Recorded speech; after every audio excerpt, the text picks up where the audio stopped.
Hello my dear students, आज हम करने जा रहे हैं वेरिएशन इन साइकोलॉजिकल एट्रीब्यूट का नेक्स्ट पार्ट। और ये जो पार्ट है आपका लास्ट पार्ट होगा। इस पार्ट के अंदर हम जो ये चैप्टर कंप्लीट कर देंगे। तो आपका जो नेक्स्ट टॉपिक है वो है वेरिएशन ऑफ इंटेलिजेंस।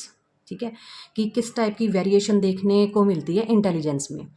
तो इसकी बात जो है हम बाद में करेंगे, पहले हम कुछ और इससे रिलेटेड देख लेते हैं। देखो, इसमें बताया गया children who face difficulty in learning even very simple skills.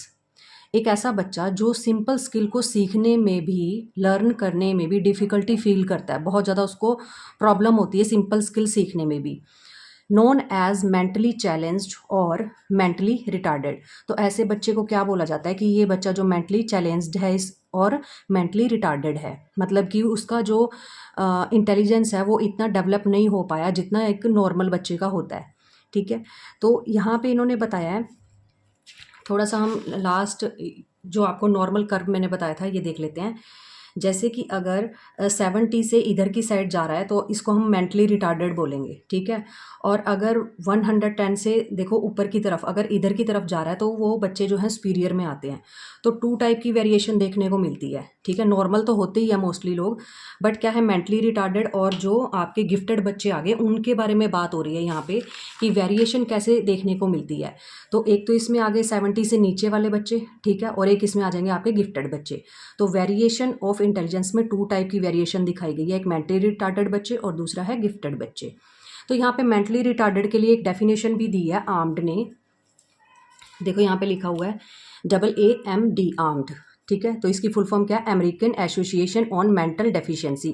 इन्होंने क्या बोला है कि जो बच्चे मेंटली चैलेंज जो होते हैं उनके लिए कहा है कि सब एवरेज जर्नल इंटेलेक्चुअल फंक्शनिंग, कह रहे हैं कि ऐसे बच्चे जिनका IQ 70 से नीचे है, ठीक है, इंटेलेक्चुअल फंक्शनिंग उनकी क्या है, प्रॉपर वे से काम नहीं कर रही है। ठीक है, वो एवरेज के बराबर भी काम नहीं कर पा रहे हैं। ठीक है, adaptive behaviour, capacity to deal, उनका क्या है कि ऐसा बिहेवियर नहीं है कि वो हर एक सिचुएशन को, नॉर्मल सिचुएशन को भी अडप्ट कर पाएँ, सीख पाएँ। ठीक है, उनके अंदर कैपेसिटी ही नहीं होती डील करने की, जो सिंपल स्किल होती हैं उनको। ठीक है, development period 0 to 18 years age, और ऐसे बच्चों का हमको 0 से लेके 18 साल तक की उम्र तक होते होते फैमिली में पता चल जाता है कि हमारा बच्चा मेंटली रिटार्डेड है। तो इस तरीके से ये डेफिनेशन दी गई है। और वेरिएशन ऑफ इंटेलिजेंस में पहले हमें मेंटली रिटार्डेड बच्चों के बारे में बताया गया, फिर इन्होंने एक टेबल की तरह देखो बताया है कि डिफरेंट लेवल ऑफ रिटार्डेशन। अब डिफरेंट डिफरेंट टाइप के रिटार्डेशन होते हैं। तो सबसे पहला आ जाएगा आपका माइल्ड, ठीक है, देन आएगा मॉडरेट, उसके बाद आएगा स्वीयर, फिर आएगा प्रोफाउंड। ठीक है, माइल्ड में क्या है, जिनका 55 से लेकर 69 तक क्या आता है, IQ आ जाता है। ठीक है, तो ऐसे बच्चे नॉर्मल बच्चों से थोड़े से टिपिकल स्लो होते हैं। ठीक है, देन पीयर ग्रुप से थोड़ा सा पीछे होंगे, स्लो होंगे। ठीक है, होल्ड जॉब्स, ये इतने एक मतलब कि अपनी लाइफ के अंदर कैपेबल हो जाते हैं कि ये जॉब अचीव कर सकते हैं। देन उसके बाद आ जाएगा मॉडरेट में क्या आएगा, 40 से लेके 54 तक जिनका IQ आता है। Lag behind there peer in language and motor skill, ये अपने पीयर ग्रुप से क्या है, लैंग्वेज के अंदर मतलब प्रॉपर वे से बोल नहीं पाते हैं, अपनी बात को समझा नहीं पाते हैं दूसरों को। और मोटर स्किल मतलब कि काम करने की, जैसे उठना बैठना चलना फिरना, उससे पता चल जाता है कि ये नॉर्मल नहीं है, मोटर स्किल में भी स्लो होंगे। देन उसके बाद आएगा स्वीयर एंड प्रोफाउंड।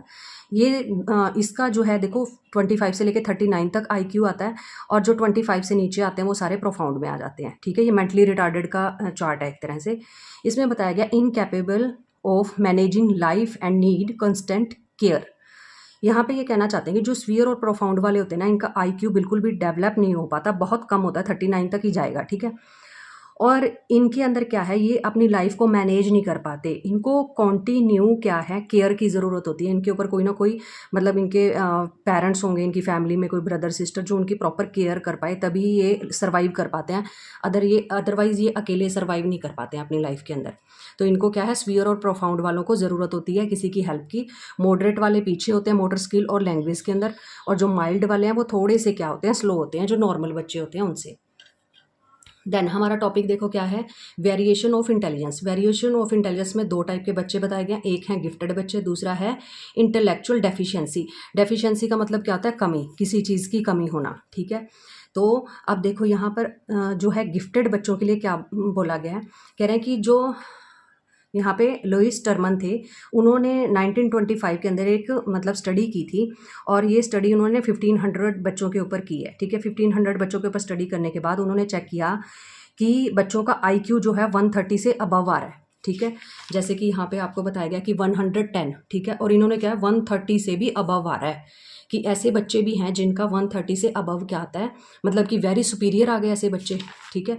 तो उनका IQ 130 आ रहा है। 1500 बच्चों के ऊपर इन्होंने स्टडी की है 1925 में, टर्मन ने, ठीक है। कह रहे हैं कि show superiority in whole variety of areas. कह रहे हैं कि ये बच्चे जो है ना सिर्फ एक एरिया के अंदर ही बढ़िया नहीं है, अपनी लाइफ के अंदर कोई भी काम ये बच्चे करते हैं, ठीक है, अपनी लाइफ के अंदर हर एक फील्ड के अंदर सक्सेस मिलती है इनको, ठीक है। जो गिफ्टेड बच्चे हैं, मतलब कि गिफ्टेड बच्चे हैं वो, मतलब कि उनको एक तरह से बर्थ के साथ ही गिफ्टेडनेस मिल गई है गॉड की तरफ से, कि कुछ भी वो काम करेंगे तो क्या है उनके अंदर इतनी ज़्यादा इंटेलिजेंस, उनका IQ इतना फास्ट होता है कि हर एक काम को बहुत परफेक्ट वे से कर जाते हैं ऐसे बच्चे।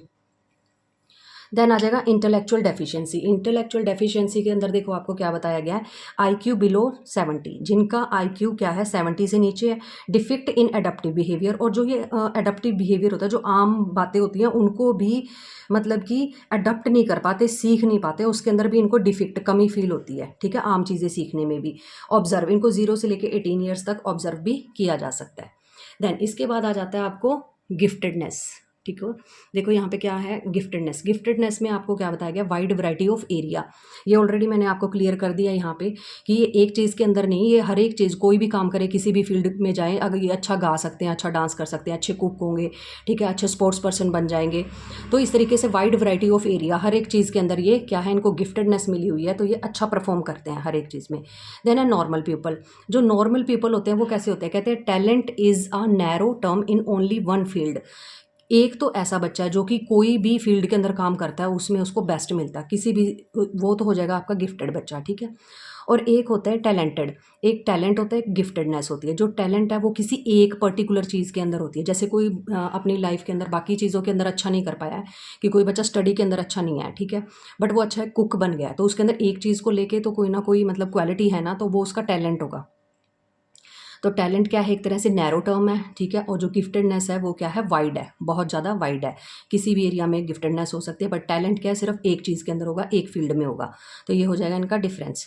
फिर इन्होंने बताया कि the highly talented are some time called prodigies. अब देखो प्रोडिजीज, अब यहाँ पे जो वर्ड यूज़ किया गया, जो टैलेंटेड बच्चा होता है या टैलेंटेड पर्सन है कोई भी, उसके लिए प्रोडोजीज वर्ड यूज़ किया गया है कि उनको प्रोडोजीज कहा जा सकता है।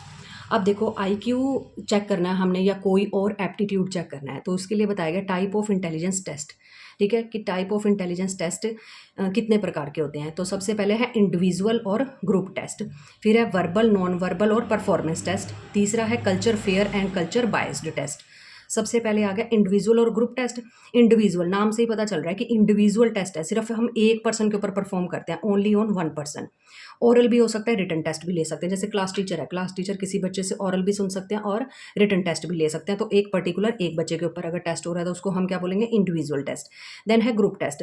अब इसमें क्या आ जाएगा आपका, देखो कि सारे के सारे ग्रुप के ऊपर परफॉर्म किया जाएगा। एक क्लास के अंदर 35 बच्चे हैं तो पूरी क्लास को एक ही क्वेश्चन पेपर दे दिया जाएगा, ठीक है। तो इसमें क्या है कि वो सारे के सारे बच्चे परफॉर्म करेंगे। इसमें रिटन टेस्ट भी हो सकता है और इसमें मल्टीपल चॉइस वाले क्वेश्चन भी हो सकते हैं, ठीक है, किसी भी टाइप से, जो टीचर के ऊपर डिपेंड करता है वो किस तरीके से क्वेश्चन यार अपना तैयार करते हैं। देन आ जाएगा आपको वर्बल और non verbal test. Verbal test जो है वो लिटरेट पीपल पर यूज़ होते हैं और जो नॉन वर्बल हैं वो लिटरेट इलिटरेट हर किसी पर यूज़ हो सकते हैं। जैसे कि वर्बल टेस्ट है, वर्बल टेस्ट में ओरल रिटन टेस्ट हम एडमिनिस्ट्रेट कर सकते हैं, अप्लाई कर सकते हैं बच्चों के ऊपर, ठीक है।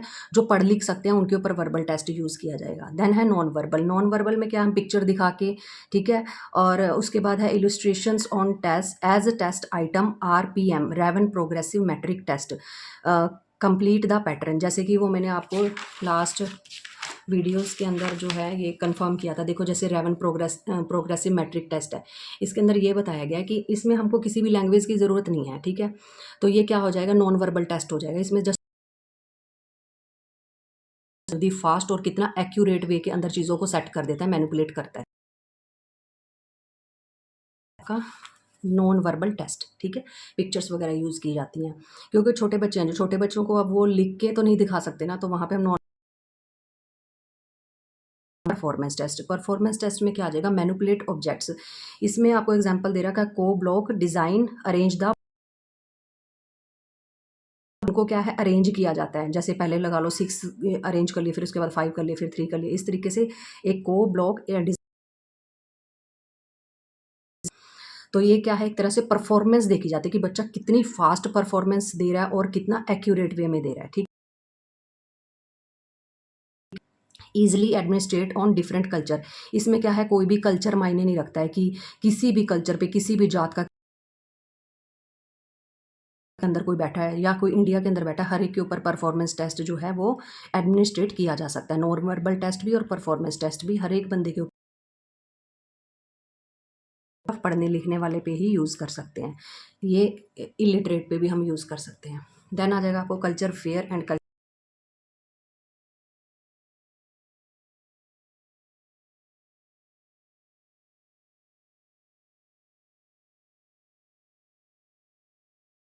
कल्चर फेयर टेस्ट वो होते हैं जिसके अंदर हम नॉन वर्बल और परफॉर्मेंस टेस्ट को यूज़ कर सकते हैं। ठीक है, नॉन वर्बल और परफॉर्मेंस ये दोनों ही किसके अंडर आ जाएंगे, ये आ जाएंगे आपके कल्चर फेयर में, क्योंकि इसमें कोई भी लैंग्वेज यूज़ नहीं हो रही। अगर एक लैंग्वेज यूज़ हो जाए, मान लो कि एक पर्टिकुलर लैंग्वेज यूज़ कर रहे हैं और दूसरी कंट्री के अंदर उस लैंग्वेज को कोई भी नहीं जानता है, ठीक है, तो वहाँ पे प्रॉब्लम क्रिएट हो जाएगी। तो इनके अंदर कोई लैंग्वेज ही नहीं यूज़ हो रही है, जस्ट पिक्चर्स यूज़ हो रही हैं या मैनिपुलेट किया जा रहा है चीज़ों को, ऑब्जेक्ट्स को। तो कल्चर फेयर टेस्ट वो होते हैं जो सबके लिए इक्वल होते हैं। ठीक है, ये एनी कल्चर के ऊपर यूज़ किए जा सकते हैं। ठीक है, लिटरेट इलिटरेट दोनों के ऊपर यूज़ किए जा सकते हैं। Based on symbol and pictures और सिंबल्स यूज़ किए जाते हैं, जैसे रेवन प्रोग्रेसिव मैट्रिक टेस्ट है। ऑलरेडी आपको यहाँ पे ये मैंने 2-3 बार जो है बता दिया है कि ये वाला जो टेस्ट है, ठीक है, रेवन प्रोग्रेसिव मैट्रिक टेस्ट, ये किस में आ जाएगा, आपका कल्चर फेयर टेस्ट में आ जाएगा, क्योंकि कोई भी लैंग्वेज यूज़ नहीं हुई है इसमें। देन आ जाएगा कल्चर बायस्ड टेस्ट। ऐसा टेस्ट जो बायस्ड है, मतलब कि जो पक्षपात करता है या जो डिस्क्रिमिनेशन कर रहा है एक तरह से।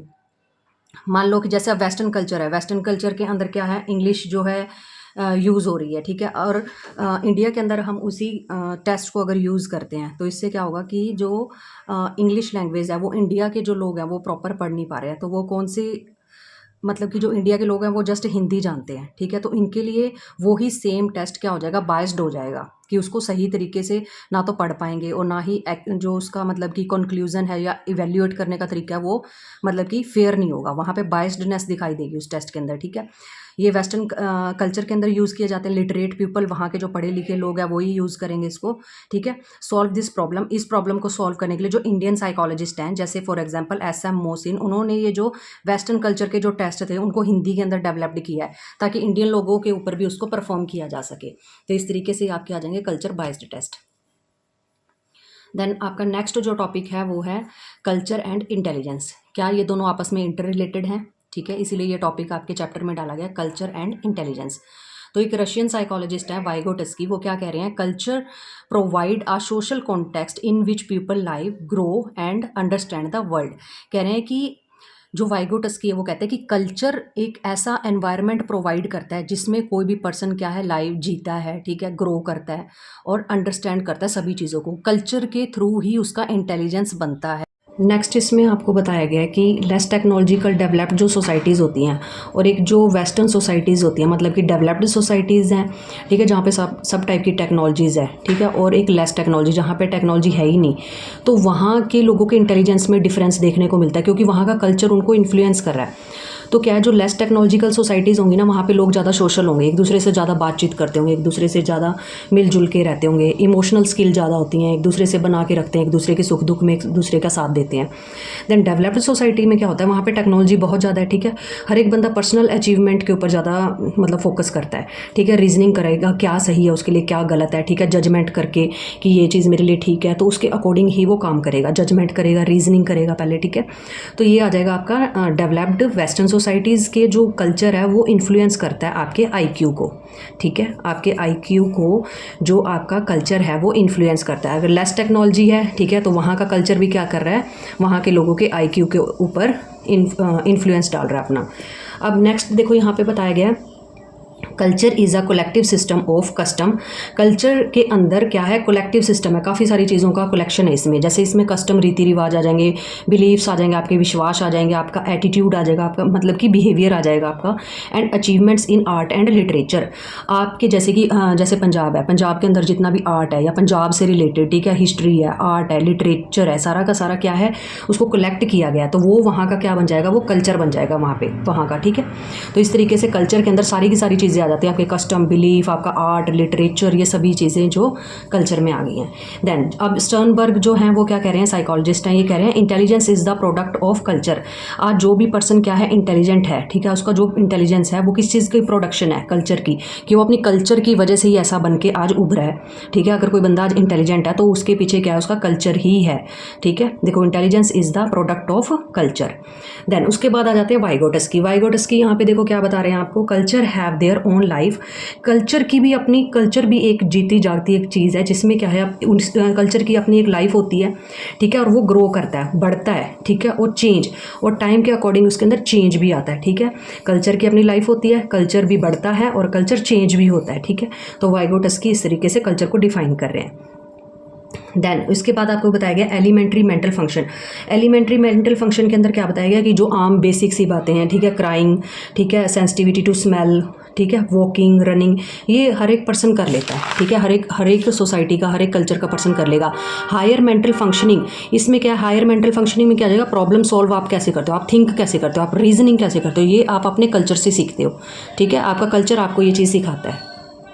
अब ये टेक्नोलॉजिकली एडवांस सोसाइटीज़ में बता रहे हैं कि जो लोग होते हैं, ठीक है, एडवांस सोसाइटीज़ के अंदर रहते हैं जहाँ पे टेक्नोलॉजी बहुत ज़्यादा है, वहाँ पे स्किल ऑफ जर्नलाइजेशन, मतलब जर्नलाइजेशन करने की स्किल होती है लोगों के अंदर कि क्या ठीक है क्या नहीं, अब्स्ट्रैक्शंस, ठीक है, डीप थिंक करके वो क्या है, मतलब कि जो चीज़ें सही हैं या नहीं हैं उनके लिए डिसीजन ले सकते हैं। स्पीड, उनकी काम करने की स्पीड ज़्यादा होती है। मिनिमल मूव्स, वो कम मूव करते हैं, अपनी बॉडी को कम मूव करेंगे, ठीक है। मेंटल मैनिपुलेशन अमंग चिल्ड्रन, और क्या मेंटली मैनिपुलेट ज़्यादा करते हैं चीज़ों को, मतलब ये चीज़ सोच के देख ली, फिर वो चीज़ सोच के देख ली, क्या चीज़ ठीक है, इस तरीके से मैनिपुलेट कर करके देखते हैं चीज़ों को, खुद अपनी बॉडी का मूव कम करते हैं, ठीक है, अपने दिमाग को ज़्यादा दौड़ाते हैं। तो ये हो गया आपका टेक्नोलॉजिकल एडवांस सोसाइटी। तभी तो वो टेक्नोलॉजी ले आए अपनी सोसाइटी में, क्योंकि उन्होंने दिमाग का यूज़ ज़्यादा किया है, बैठे बैठे वो हर एक काम को सॉल्व कर लेते हैं, ठीक है। नॉन एज टेक्नोलॉजिकल इंटेलिजेंस, इसको टेक्नोलॉजिकल इंटेलिजेंस भी बोला जाता है, ठीक है। स्किल ऑफ अटेंशन, इनमें अटेंशन की स्किल बहुत अच्छी होती है, ऑब्जर्वेशन बहुत अच्छा करते हैं, ऑब्जर्व करते हैं चीज़ों को, एनालिसिस भी बहुत अच्छे से कर पाते हैं हर एक चीज़ को। देन इसके बाद आ जाएगा आपको intelligence in Indian tradition. Indian tradition के अकॉर्डिंग इंटेलिजेंस क्या है, ऐसा पर्सन जिसके अंदर ये सारी चीज़ों का कलेक्शन है, उसको इंटेलिजेंस बोला जाता है, ठीक है। इंटीग्रल इंटेलिजेंस, इंटीग्रल का मतलब क्या होता है, एक जगह पे सब चीज़ों को इकट्ठे कर देना। फॉर एग्जाम्पल जैसे कि यहाँ पे इंटेलिजेंस को जो इंडियन ट्रेडिशन है उसमें बोला जाता है बुद्धि, कि ये बहुत तेज़ बुद्धि का पर्सन है, ठीक है। तो इसमें क्या है, उस पर्सन के अंदर कनेक्टिविटी होनी चाहिए, हर एक बंदे से वो कनेक्ट होना चाहिए, मेंटल एफर्ट लगाता हो, हर एक बात के लिए सोच समझ के बोलता हो, और डिटरमाइंड एक्शन, और जो भी एक्शन लेना है उसको बहुत ज़्यादा पहले सोचने के बाद ही फिर वो एक्शन लेगा। अंडरस्टैंडिंग उसकी बहुत अच्छी होगी, उसको नॉलेज बहुत अच्छी होगी, अपनी ओपिनियंस बहुत अच्छे से दे पाएगा वो, ठीक है। किसी भी टॉपिक के ऊपर उसको बोला जाए कि आपकी ओपिनियन दो, ठीक है। फीलिंग्स, अपनी फीलिंग्स के ऊपर वो पूरा कंट्रोल रखेगा, ठीक है। तो इस तरीके से ये सारी चीज़ों का कॉम्बिनेशन जिसमें मिलेगा, इंटीग्रल इंटेलिजेंस मिलेगा, वो क्या होगा, तेज़ बुद्धि का पर्सन होगा according to Indian tradition. Intelligence क्या है, ठीक है, मतलब होलिस्टिक, सारी की सारी चीज़ें उसके अंदर अवेलेबल होनी चाहिए, ठीक है। ये जो कॉन्सेप्ट है आपको, ये किसने दिया, जेपी दास ने दिया है, ठीक है, गिवन बाय जेपी दास, ठीक है। बुद्धि का जो कॉन्सेप्ट है वो जेपी दास ने दिया है।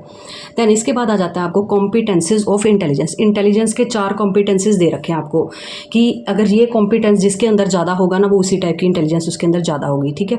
सबसे पहला है कॉग्निटिव कैपेसिटी, फिर है सोशल कॉम्पिटेंस, फिर है इमोशनल कॉम्पिटेंस, फिर है इंटरप्रेन्योरियल कॉम्पिटेंस। कॉग्निटिव कॉम्पिटेंस यहाँ पे इसका क्या मतलब है, सेंसिटिविटी टू कॉन्टेक्स्ट। ऐसे लोग जो हैं जिनके अंदर ये इंटेलिजेंस ज़्यादा होती है, वो क्या है, सेंसिटिव होते हैं किसी भी कॉन्टेक्स्ट के लिए, कोई भी उनके सामने कॉन्टेक्स्ट आ जाए उसके लिए वो बहुत ज़्यादा सेंसिटिव हो जाएंगे, ठीक है। अंडरस्टैंड करेंगे उसको बहुत अच्छे से, प्रॉब्लम को सॉल्व कर पाते हैं। इफेक्टिव कम्युनिकेशन, और इनकी जो कम्युनिकेशन होती है, उनकी जो कमांड होती है बोलचाल के ऊपर, अपनी लैंग्वेज के ऊपर, ठीक है, वो बहुत अच्छी होती है, कम्युनिकेट बहुत अच्छे से करते हैं दूसरे लोगों से, इसलिए इनमें कॉग्निटिव कॉम्पिटेंस ज़्यादा होती है।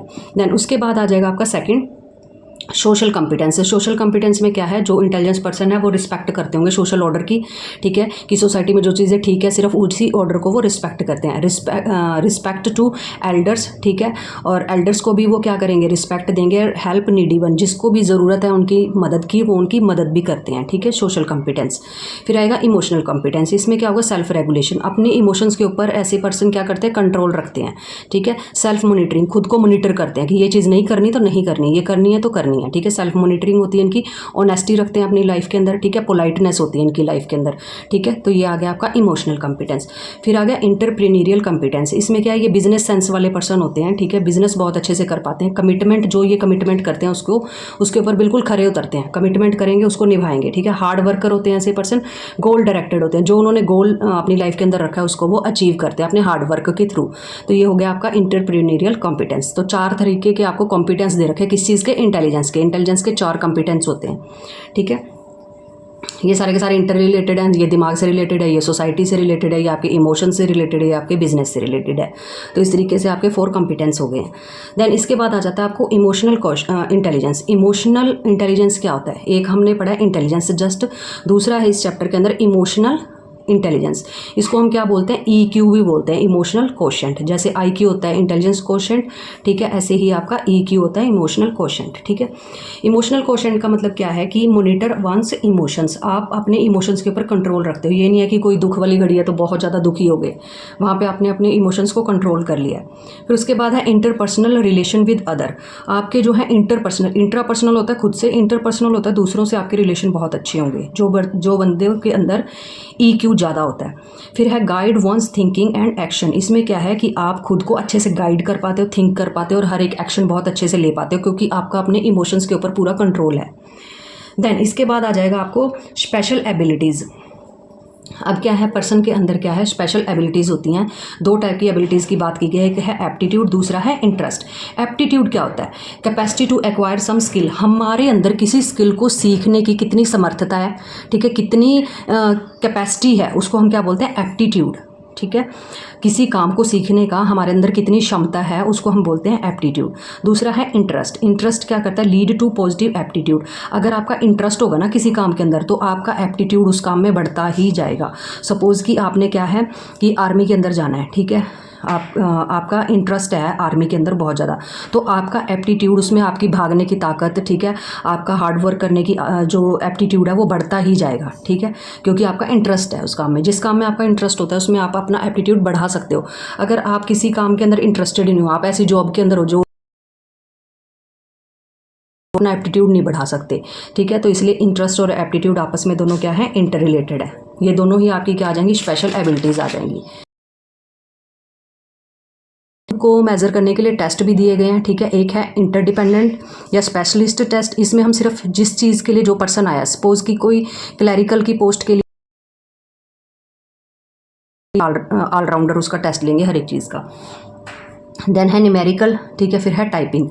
इसमें सिर्फ एक पर्टिकुलर जिस जॉब के लिए जो पर्सन आ रहा है उसका हम एक मल्टीपल या जनरलाइज्ड। इसमें क्या है, हम काफ़ी सारी चीज़ों को चेक कर लेते हैं, ठीक है। एजुकेशनल सेटिंग के अंदर ये टेस्ट यूज़ किए जाते हैं, जैसे कि एप्टीट्यूड टेस्ट, ठीक है। डिफरेंशियल एप्टीट्यूड टेस्ट होता है, डिफरेंट टाइप के आपके एप्टीट्यूड इसमें